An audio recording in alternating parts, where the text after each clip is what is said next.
మరలా చిగురించబోతుంది. గొప్ప దినాలను చూడబోతున్నావు. నీ యేసుకు సమస్తము సాధ్యమే.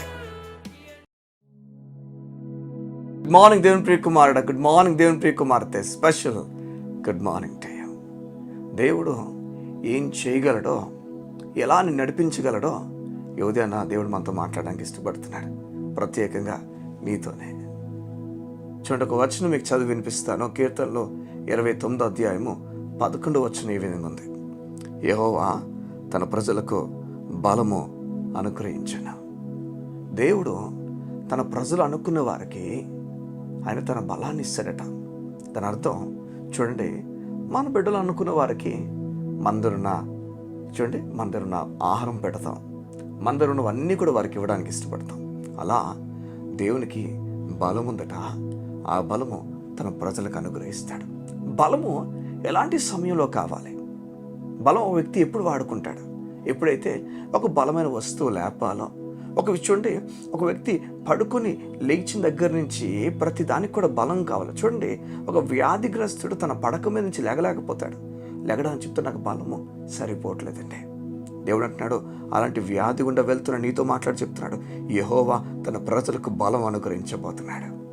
వా, నువ్వు నీకు ఉద్యోగంలో నీరసించిపోయి నాకు బలం సరిపోవట్లేదండి, వాళ్ళు లాంగ్ అవర్స్ డ్యూటీ వేసేస్తున్నారు, నేను దీంట్లో ఉండలేకపోతున్నాను, నా బలం చాలదనుకుంటున్నావేమో. యెహోవా నీకు బలం అనుగ్రహించబోతున్నాడు. ఏ విషయాల్లో బలము లేదో ఆ విషయంలో దేవుడు తన బలాన్ని నీకు అనుగ్రహించబోతున్నాడు. ఈ మధ్యకాలంలో ఒక పాట నేను రాస్తున్నాను. ఆ పాటలో ఒక పదాన్ని నేను వాడానంటే, ఈ లోకపు యాత్రలో నా బలం అంతా నీవే నా యేసయ్యా. ఈ లోకపు యాత్రలో, ఈ లోకంలో నా యాత్ర ఈ రోజు ఎంతకాలం ఉందో అంతకాలం కూడా నీవే నా బలం. నేను ఏం చూసే పాట రాయడం ప్రారంభించానంటే, ఒక దృశ్యాన్ని నా కళ్ళ ఎదుట వచ్చింది. ఆ దృశ్యం ఏంటంటే, ఒక పెద్ద బండ, ఆ బండ పైన ఒక చిన్నపాటి సుత్తితో కొట్టడం. అది నాకు అర్థమవుతుంది, ఆ సుత్తి ఆ బండను విరగొట్టలేదని.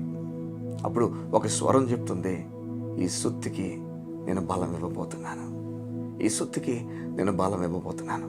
అప్పుడు ఆ సుత్తికి బలం అనుగ్రహించబడింది. ఆ సుత్తి ఒక్కసారి లేపి కొట్టగానే బండ రెండుగా చీలిపోయింది. ఏ సమస్య నువ్వు ఎదుర్కొంటున్నావు, నీ బలం సరిపోవట్లేదు చెప్పు, నీ దేవుడు బలం ఇవ్వబోతున్నాడు. నీ దేవుడు బలం ఇవ్వబోతున్నాడు. ఎవరికి ఇస్తాడు? మంచి వాళ్ళకి, బాగున్న వాళ్ళకి.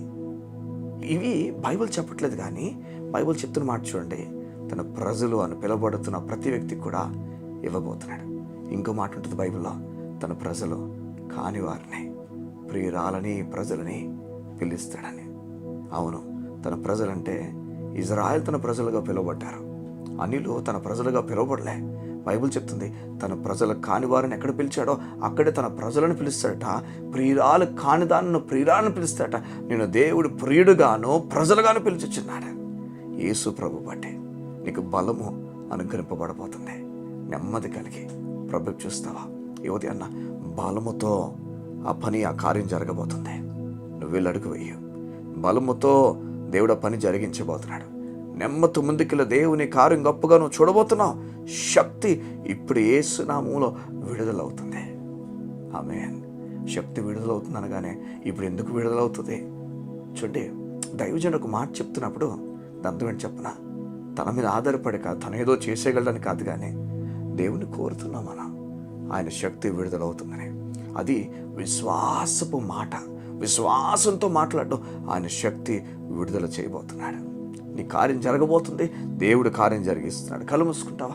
యువతి నీ గురించి ప్రార్థన చేస్తాను. మా ప్రియ పరలోకపు తండ్రి, నీ శక్తి నీ ప్రజలను తాకునగాక, నీ బలము వారికి అనుకరింపబడినగాక.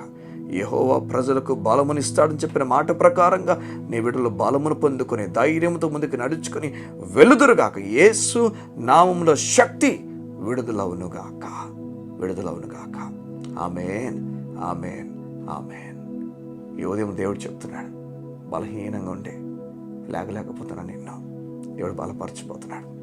నీవు ప్రెగ్నెన్సీ టైంలో బలహీనంగా ఉన్నావేమో, నీ ఉద్యోగ విషయంలో బలహీనంగా ఉన్నావేమో, నీ జీవిత విషయాల్లో బలహీనంగా ఉన్నావేమో, నీ బిడ్డ లేక బలహీనతగా లోనైపోయావేమో, నీ ఉద్యోగం లేక బలహీనతకు లోనైపోయావు, పెళ్లి అవ్వక బలహీనలు అయిపోయి ఏ విషయం కొరకు బలహీన అయిపోయావు, ఆ విషయంలో దేవుడు బలాన్ని అనుగ్రహించబోతున్నాడు. ఇది దేవుని మాటగా నువ్వు రాసుకో. దేవుడు నిన్ను నీ కుటుంబాన్ని దీవించును గాక. God bless you. See you tomorrow.